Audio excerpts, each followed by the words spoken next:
Oh, Hubert.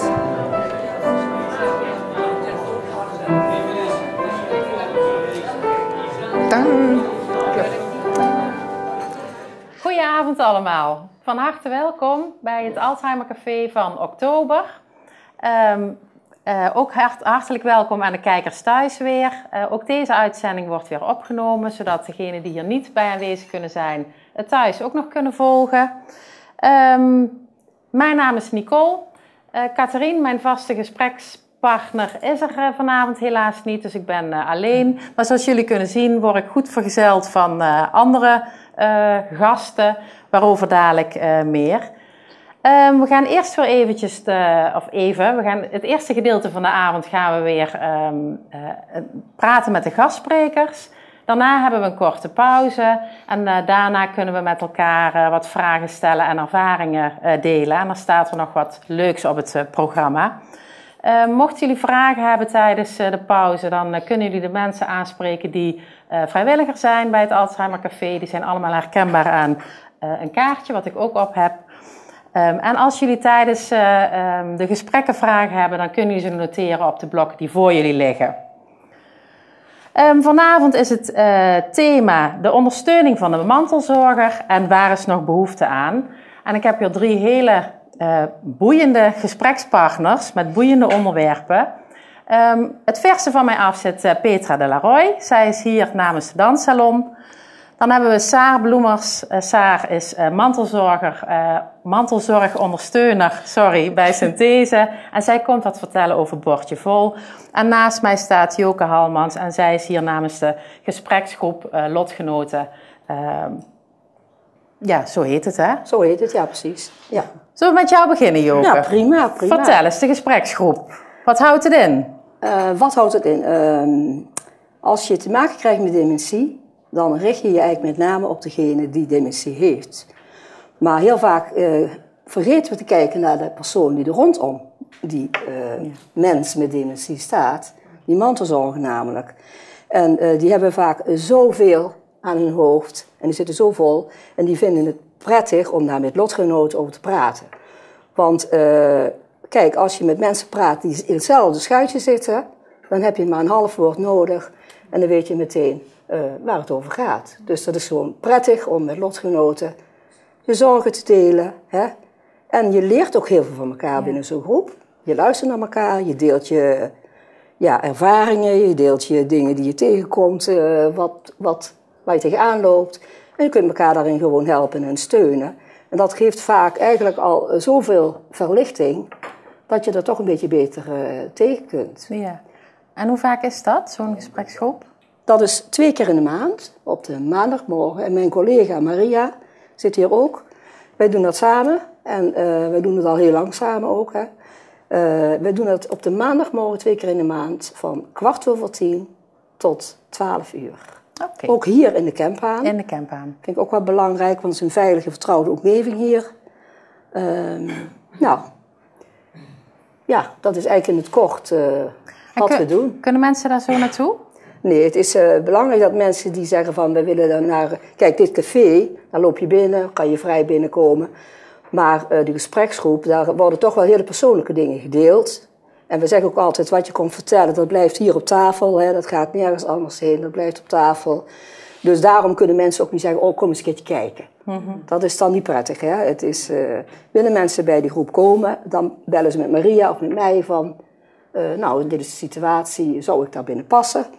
En dan zeggen we wel vaak van, kom een keer kijken, hè, of het wat voor je is. En nou, vind je het wat? En meestal, ik zie heel veel mensen knikken hier, die ik ook ken vanuit die groep al. Meestal zeggen de mensen na afloop dan ook van, ja, dit is echt wel wat ik zoek en hier heb ik heel veel steun aan. Ja, dus dat past heel goed bij ondersteuning van de mantelzorger, waar we het over hebben. Zeer, heel belangrijk. Ja. Ja. Saar, jij hebt een andere vorm van ondersteuning voor de mantelzorger, begreep ik. Ja, vertel eens. Sowieso bij steun voor mantelzorg hebben we heel veel verschillende manieren van ondersteuning. Maar we hebben onder andere methodiek Bordje Vol. Dat is eigenlijk een hele eenvoudige manier om in kaart te brengen wat je allemaal op je bordje hebt liggen. Mantelzorgers ervaren vaak heel veel druk, hebben het vaak ook heel druk. Maar wat ze precies doen en hoeveel het is, dat weten ze niet. Een bordje vol helpt je om een overzicht te krijgen van wat ligt er eigenlijk allemaal op mijn bordje. En wat doet mijn zorgvrager nog zelf. Maar ook wat ligt er bijvoorbeeld op iemand anders bordje. En vervolgens ga je dan in die methodiek kijken van oké, wat geeft mij dan energie? En wat kost me energie? Want het is natuurlijk heel belangrijk om die dingen die energie geven vooral te blijven doen. Maar de dingen die energie kosten, ga je dan vervolgens kijken van wie in mijn netwerk zou mij daarbij kunnen helpen om dat van mijn bordje af te halen. Zodat ik dat niet meer alleen hoef te dragen. Lijkt me best wel confronterend. Ik kan me voorstellen dat mensen, als ze dat gaan doen, eigenlijk bijna schrikken van hoeveel er op hun bordje ligt. Ja, dat klopt. Dat we vaak van mensen horen van jeetje, ik wist niet dat het zoveel was. En enerzijds schrikken, maar aan de andere kant ook weer... Het legitimeert ook wel weer dat ze zich zo belast voelen. Dus ze hebben ook wel zoiets van... Ja, er ligt inderdaad ook heel veel op mijn bordje. En ik wist het wel, maar nu zie ik het echt zo op een stapeltje voor me liggen. En dan snap ik wel dat ik zo moe ben en dat ik zoveel stress ervaar. En ja, dan is het misschien ook wel goed om te kijken of het stapeltje ietsjes lager kan. Ja. Ja. Dus ook een vorm van steun, denk ik. In die zin dat je ziet als mantelzorger van... dit is ook veel wat ik moet doen. Ja. Maar ook een praktische methodiek om zelf te kunnen kijken... naar oké, wat wil ik dan nog blijven doen... en wat kan ik eventueel andere mensen vragen om te doen. Ja, precies. En ook heel concreet gaan kijken... en wie kan dat dan doen en hoe ga ik dat dan doen. Ja. Dus het is echt van het moment van inzicht krijgen... tot daadwerkelijk dingen van je bordje af gaan halen. En daar helpen jullie bij dan, bij die hele methodiek? Of moeten mensen dat zelf doen? Het moet niet, het mag. Het is in principe een heel mooi pakketje en het gaat echt stap voor stap. Dus het wijst zich op zich wel vanzelf. Maar we hebben bijvoorbeeld ook al een keer in een groepje gedaan... dat je met elkaar ook in gesprek gaat. Dat kan heel fijn zijn. Ook het stukje lotgenoten. Het delen van, oh ja, ik herken dat. En ook elkaar een beetje motiveren van... ga toch iemand vragen... En soms vinden mensen het ook fijn om samen met iemand anders dat te kunnen doen. En wij kunnen dat doen, maar dat kan ook iemand anders zijn. Maar het is gemaakt dat je het heel makkelijk zelf kan doen. Maar als je het samen wil doen, kan altijd. Ja. Oké. Weer een hele andere vorm van ondersteuning. Ja. En toch ook wel weer een beetje hetzelfde. Ja, ik vind het wel. Want wat je zegt, vragen. Dat merken we ook in de groep. Het is heel moeilijk om te vragen. Hè, van, terwijl je, als je zelf gevraagd wordt van... kan ik iets voor je doen? Hè, dan moet je maar zeggen, dan doe ik wat voor je. Maar als je dan zelf hulp moet gaan vragen... is het vaak heel lastig. En denk je, laat maar. Want, en dat zeg jij ook. Dat moet dan inzichtelijk worden. Ja. Hè? Schrijf eens op van wie heb je om je heen. Wie zou wat voor je kunnen doen. Ja. En dan blijkt dan toch dat je best wel wat mensen kunt vragen... en die ook willen helpen dan. Hè? En vaak is het inderdaad mensen zeggen van... als ik iets voor je kan doen, laat maar weten. Maar als je heel concreet iets hebt...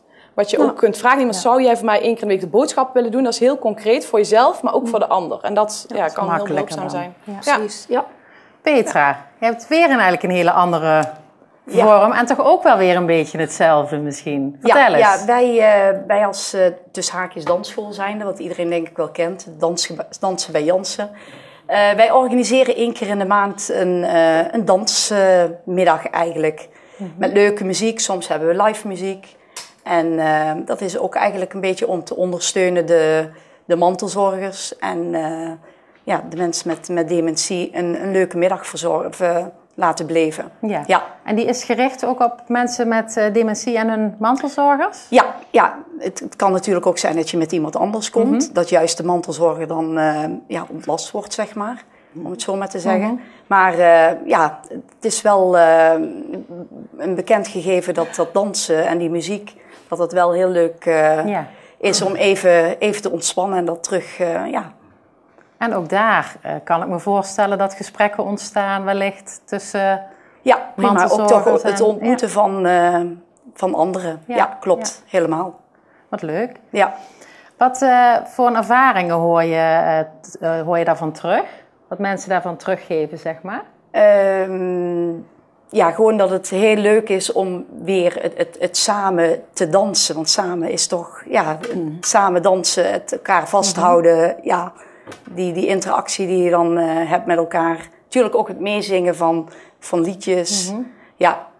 Heel verschillend natuurlijk wat de beleving is, maar over het algemeen heel positief. Ja. En dan is het ook, ik kan me voorstellen dat jullie ook met de muziek een beetje rekening houden. Met de mensen die er zijn, zeg maar. Misschien wat minder top 40 muziek en... Ja, je krijgt dadelijk natuurlijk wel een klein beetje een verschuiving daarin. Dat komt ook. Maar tot nu toe, gewoon de muziek van vroeger. Het lijkt me een hele sfeervolle, gezellig samen zijn ook. Ja. En dat is 1 keer in de maand? 1 keer in de maand. Op de dansschool doen we het elke 3e donderdag van de maand. En bij de Mulder, misschien jullie ook wel bekend hier in Venray, doen we het elke 1e woensdag van de maand. Oké. Ja. En kunnen mensen daar zo naartoe? Of moeten ze zich opgeven? Of Nee, hoe werkt dat? Je kunt gewoon aansluiten, zeg maar. En er staat een lekker koffie met iets lekkers erbij. Is daarvoor aanwezig. Ja, oké. Ook het gezellig samen zijn. Ja. En het dansen natuurlijk. Ja.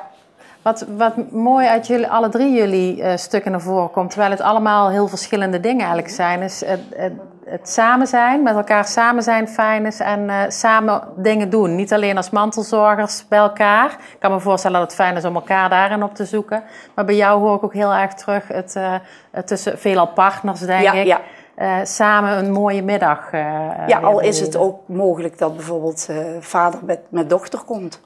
Dat is ook een mogelijkheid. Ja. Ik ben er ook wel eens bij geweest bij jullie komen kijken. Anders was ik ondersteund door Alzheimer Limburg. Hè? Ja, precies. Misschien ook wel goed om te zeggen. Omdat die ook het belang inzien van mensen uit hun stoel halen, uit het huis halen en een activiteit Sowieso doen. Inderdaad, het bewegen wordt daar ook weer mee gepromoot. Hè? Ja. Maar het is ook heel intiem, want wat jij net zei, ik was er toen ook een keer bij en toen was er een echtpaar. En die gingen samen dansen en die hadden dus, ik weet niet hoe lang niet meer gedanst. Ja, klopt. Dat was zo'n emotioneel moment, hè, van, god, ik heb er weer eens vast kunnen houden, weet je wel. Ja, heel mooi. Zeker. Dat bedoel ik, hè, dat zijn toch cadeautjes dan, hè. Ja.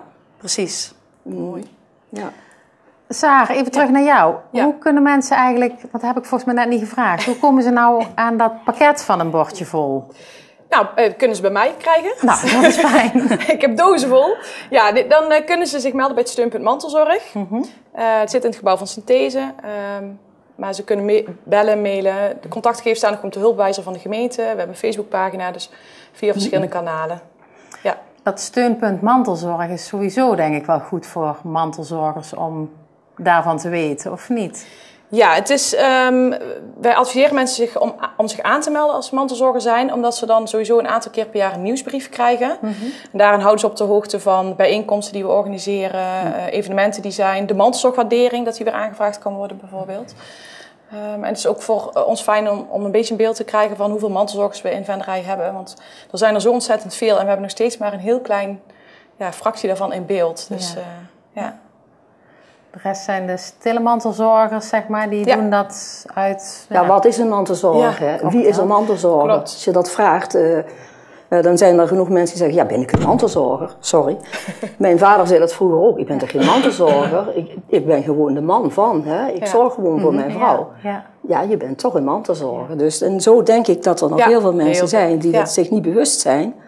Dat zij onder die groep vallen. Klopt. En ook wel veel mensen die denken van, het hoeft allemaal nu nog niet, want het gaat allemaal nog heel goed. En dan pas eigenlijk aan de bel trekken op het moment dat het al te veel is. En daarom is bijvoorbeeld zo'n bordje vol al heel fijn om daar op tijd mee te beginnen. Zodat je al op tijd in beeld krijgt van, oké, hoeveel ligt er op een bordje om te voorkomen dat de stapel zo groot wordt, bij wijze van. Ja, precies. Ja. Hey, en eigenlijk zijn dat losse initiatieven, hè? Maar hoe kan een mantelzorger nou, hebben jullie daar een idee van, hoe kan een mantelzorger nou weten wat er allemaal is, zeg maar? Want nu bespreken we hier 3 dingen, 3 hele waardevolle dingen. Als ik in het mantelzorger rol je denk ik een beetje in vaak, hè? Dat gebeurt, dat overkomt je als het ware. Hoe kan ik nou als mantelzorger, zeg maar, jullie vinden? Nou, wat ik zei, de hulpwijzer van de gemeente die heeft een hele mooie pagina apart voor mensen met dementie. Daar staan eigenlijk alle belangrijke initiatieven op voor mantelzorgers en ook voor de zorgvrager zelf, waar ze terecht kunnen voor hulp en ondersteuning. Daar staat het Alzheimer Café staat erop, Danssalon, Steunpunt staat er ook op. Gespreksgroep, ja. Dus eigenlijk, als je zegt van ik wil gewoon op mijn gemak weten wat er is, nou dan daar kun je kijken en dan kun je terugvinden en dan kun je bellen wat je nodig hebt. En als je het niet weet, ja, wie ook belt, ze zullen je altijd wel naar de goede plek wijzen. Daar ben ik van overtuigd. Ja, dat geloof ik ook wel. Ja. Wat zijn dingen die jullie denken dat mantelzorgers nog kunnen gebruiken, zeg maar? Want het thema van vanavond is de ondersteuning, maar ook wat is er nog nodig? Hebben jullie daar een beeld bij? Jullie dragen eigenlijk alle 3 op jullie eigen manier een goede steen bij. Nou, er is dus pas een onderzoek geweest van de werkgroep Venray Dementievriendelijk. En daar is ook met name uitgekomen, Sarah heeft daar ook aan meegeholpen, hè, in die projectgroep die wij samen gedaan hebben. Met nog, Henk zit hier ook, staat er ook bij. En daar kwam eigenlijk toch uit naar voren dat met name de mensen het meeste behoefte hebben, de mantelzorgers, aan gewoon een contact. Kom eens gewoon bij mij een kopje koffie drinken of het normale gewone contact. Want het is natuurlijk ook zo, mensen met dementie, die komen toch een beetje in isolement te zitten. Omdat er zijn mensen die weten bij God niet wat ze moeten vragen, hè, van hoe ze mee om moeten gaan. En vinden het dan ook heel moeilijk om op bezoek te gaan. Dus dat hoor je van heel veel mensen. Die zeggen, ja, het bezoek neemt af. Hè, het wordt heel stil. Ja. Dus hoe belangrijk is het om gewoon die mantelzorger die toch te bezoeken en te zeggen, of kan ik een keertje met jou ergens een kopje koffie gaan drinken? Of, Of gewoon een kop koffie. En daar hebben ze eigenlijk het allermeeste behoefte aan. En ook dat praatje, hè? Ja. Van even hun hart kunnen luchten weer even. Dus aan de ene kant dan eigenlijk het contact met andere mantelzorgers is waardevol, maar juist ook het contact met gewoon iemand uit de buurt. Een praatje, even kletsen. De buren. Kijk, als je in een dorp woont, gelukkig zijn we er ook heel druk mee bezig om te kijken van hoe we op de dorpen de mensen bewust kunnen maken van dementie. Hè? Dat ook belangrijk is, dat je weet in een dorp wie zit daar en wat kunnen we daarvoor betekenen. Maar ja, dat geldt ook voor een buurt, een straat. Hè? Als je ziet dat daar iemand woont, nou ga gewoon eens even vragen, hoe is het met je? Hè? Ja. Maar dat is iets wat we moeten leren, want we zitten toch een beetje in die ik-maatschappij op dit moment van, ik ben druk, ik heb het druk. En als je dan zelf in een situatie komt dat je hard mensen nodig hebt, dan realiseer je, ik kan misschien ook eens een keer wat anders doen voor andere mensen. En er zit ook een grote verlegenheid vanuit beide kanten. Want mensen die willen wel hulp bieden, maar die denken van zit iemand er wel op te wachten? En ik wil de ander ook niet het gevoel geven dat ik denk dat iemand het niet zelf kan. Ik wil iemand ook niet uit handen nemen. En de ander heeft zoiets van, moet ik naar hulp gaan vragen? Die anderen hebben het al zo druk. Dus beide kanten willen elkaar wel graag helpen. Maar ze vinden het een beetje spannend om elkaar dan te vinden. En dat merken we ook op verschillende vlakken. Dat het goed is om daar ook in te investeren. En dat is inderdaad ook, ik denk dat we dat ook allemaal merken van je mag om hulp vragen, maar ook andere mensen, vraag maar gewoon of je iets kan betekenen. En wat wij vaak ook zeggen, wat heel belangrijk is, maak het ook concreet. Dus als je hulp wil aanbieden, bied heel concreet aan wat je wil bieden. Ja. En als je hulp wil, vraag ook gewoon heel concreet wat je nodig hebt. Dat maakt het voor beide kanten ook makkelijker om elkaar te helpen. Ja.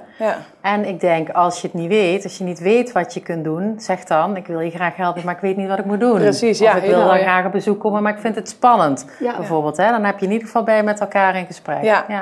Herken je dat ook, Petra? Ja, ik zat zo te luisteren en dan denk ik weer van, je zou ook iemand kunnen vragen van, luister, ik neem de partner mee, bijvoorbeeld de buurvrouw zou kunnen zeggen, kom, we gaan gezellig naar een dansmiddag toe. Ja.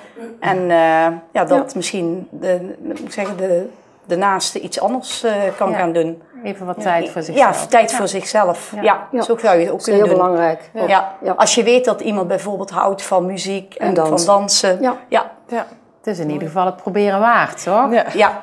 Maar ik herken inderdaad wel wat jullie zeggen van je wil graag iets doen, maar wat? Maar wat? Ja. Het is wel een beetje mens-eigen, hè? Om dan, als je het niet weet, om dan jezelf terug te trekken, zeg maar. Ja. Terwijl het juist zo belangrijk is om dan met elkaar juist het gesprek aan te gaan. Ja. En als je het niet weet, zeg dan, ik weet het niet. Ik wil je helpen, maar ik weet niet hoe, bijvoorbeeld. Ja, en wat je ook heel mooi zegt, gewoon eens vragen aan iemand hoe het gaat. En wat je vaak ziet, is dat mensen dan gaan zeggen van, gaan ze het over een partner bijvoorbeeld hebben, dus over de zorg vragen. En dan nogmaals vragen, maar hoe gaat het met jou? Ja, precies. Ja. Ik wil graag weten hoe het met jou gaat. En dat ze dan zie je dat man zich realiseren van, ik ben er ook nog. Ja. Dat vinden ze zo fijn. Ja.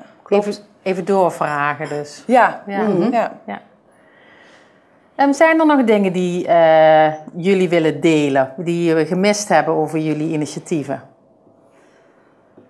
Kijk ik even naar Maria. Hebben we nog dingen die wij... Ik dacht het niet. Hè. Wij zijn heel blij, eerlijk gezegd heel blij dat wij alweer in juni zijn kunnen beginnen met de gespreksgroep. Ja. Hè?